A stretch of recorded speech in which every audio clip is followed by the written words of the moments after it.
Pandian store சீரியலில் அடுத்து வர எபிசோடில் நம்ம பாண்டியனுக்கு இப்போ ராஜியை பற்றின எல்லா விஷயமும் தெரிய வருது.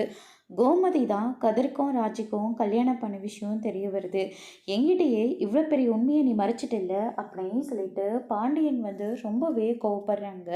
அதுக்கடுத்து தான் நம்ம கோமதி இருந்துட்டு, நான் பண்ணது எல்லாமே தப்பு தாங்க, அதுக்காக உங்ககிட்ட நான் எத்தனை தடவை வேணாலையும் மன்னிப்பு கேட்டுக்கிறேன். அந்த உண்மையை உங்ககிட்ட சொல்கிறதுக்காக நான் எத்தனையோ நாள் தவிச்சிருக்கேங்க.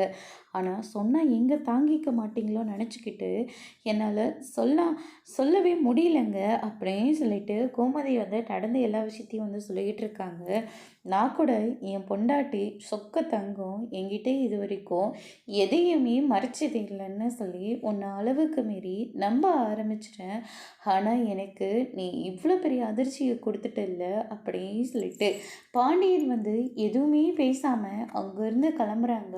அதுக்கு அடுத்ததாக ராஜ் இருந்துட்டு, மாமா எல்லா தப்பும் என் மேலே தான் மாமா, அதுக்காக நான் உங்ககிட்ட மன்னிப்பு கேட்டுக்கிறேன், என் தயவு செஞ்சு எனக்காக அத்தையை மன்னிச்சிடுங்க அப்படின்ற மாதிரி சொல்லிடுறாங்க.